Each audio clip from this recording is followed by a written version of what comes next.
Di negeri ini masyhur juga selain Imam Syafi'i ada Imam Ghazali, Imam Syekh Abdul Qadir Jailani. Ya. Kenapa Salafi tidak ikut ajaran Imam Ghazali dan Syekh Abdul Qadir Jailani? Antum udah pelajari belum? Siapa Imam Ghazali dan siapa Syekh Abdul Qadir Jailani? Syekh Abdul Qadir Jailani itu di atas madhab Imam Ahmad bin Hanbal. Beliau madhabnya Hambali, Hambaliyul madhab. Dalam masalah akidah, beliau ditanya, sebagaimana disebutkan oleh Imam Adz-Dzahabi dalam kitab Syiar A'lamin Nubala. Ya, ketika menerjemahkan biografi Syekh Abdul Qadir Al-Jilani, yang benar Al-Jilani, bukan Al-Jai, yang benar Al-Jilani, dari negeri Jilan. Ya. Beliau ditanya, "Fama aqidatuka ya Syekh?" Apa akidahmu hai Syekh? Faqala, maka beliau menjawab, "Aqidati aqidatus sahabah." Akidahku, aku ikut para sahabat.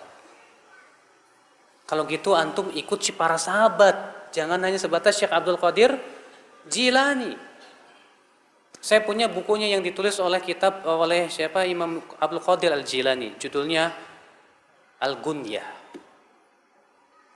Dan ternyata maaf ya, Syekh Abdul Qadir Al-Jilani keyakinannya bertabrakan dengan kebanyakan kaum muslimin di Indonesia.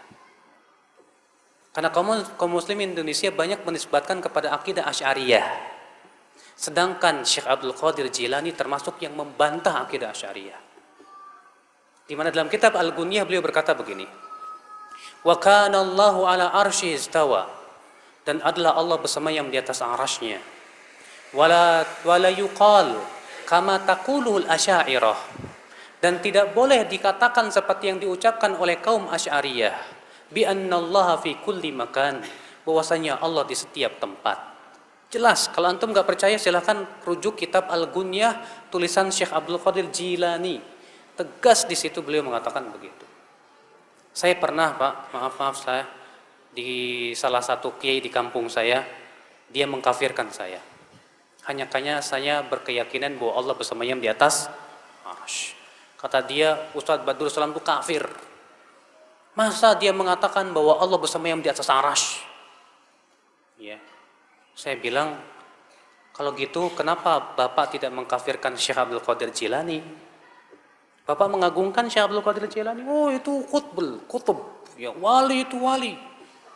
Dalam dunia tasawuf, Syekh Abdul Qadir Jilani itu disebut dengan apa? Al-Ghauth, kutub. Walinya para wali. Sampai derajat yang paling tinggi, Pak. Sampai disebutkan dalam manaqib Syekh Abdul Qadir Jilani, katanya Syekh Abdul Qadir Jilani menempeleng malaikat maut. Ya. Hebat.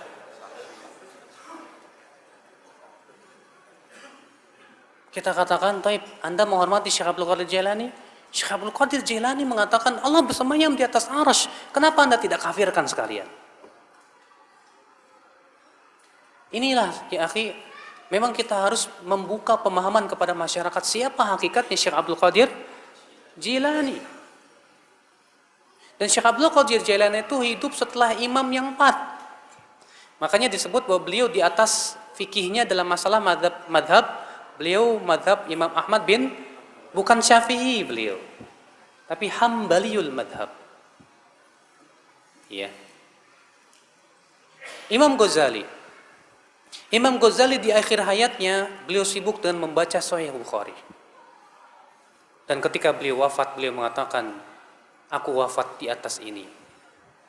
Beliau meninggal dalam keadaan mempelajari Sahih Bukhari. Karena beliau sebelumnya hidupnya habis dengan mempelajari ilmu filsafat. Habis hidupnya untuk membantah ilmu filsafat sampai beliau sendiri bingung. Akhirnya beliau kembali kepada Sahih Bukhari. Beliau pelajari.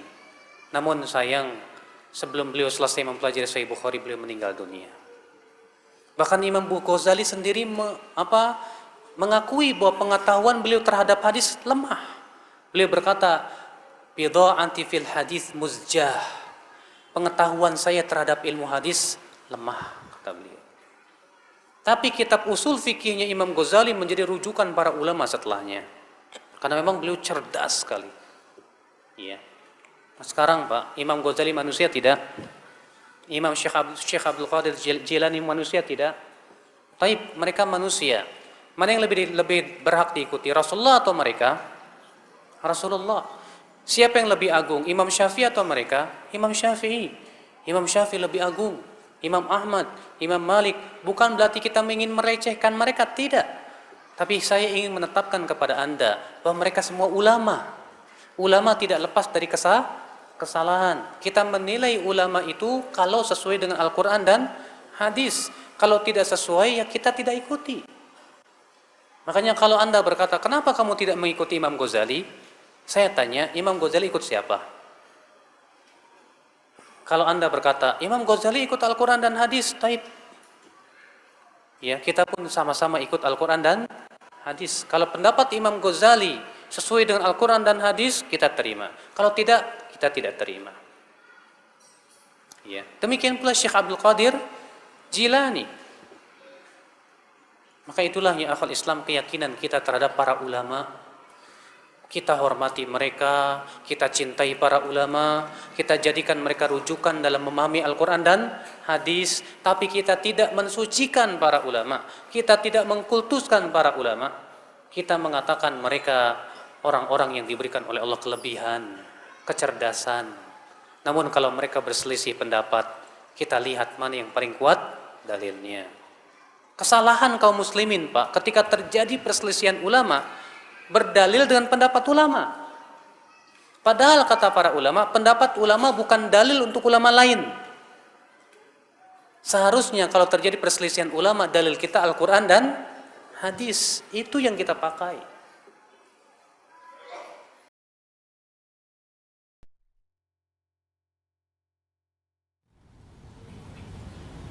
Apakah obat-obatan yang mengandung alkohol berarti masih diperbolehkan atau diharamkan, Ustaz? Nah, di sini Pak, para ulama di zaman ini berbeda pendapat, Pak.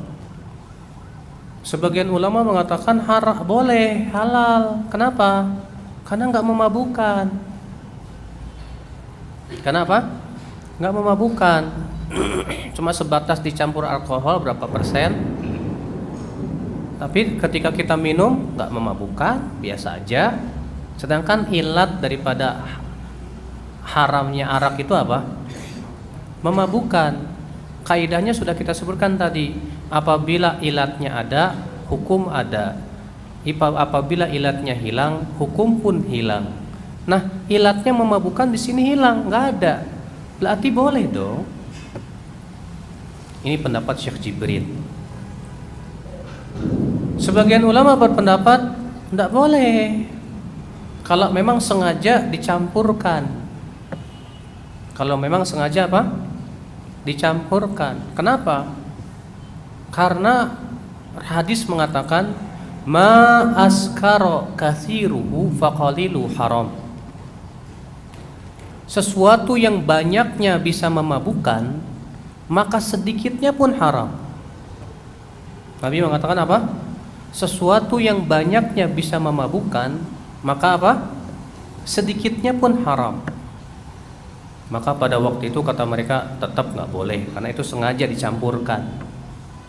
Dan kepada pendapat kedua ini saya condong. Iya, kita tinggalkan aja Pak.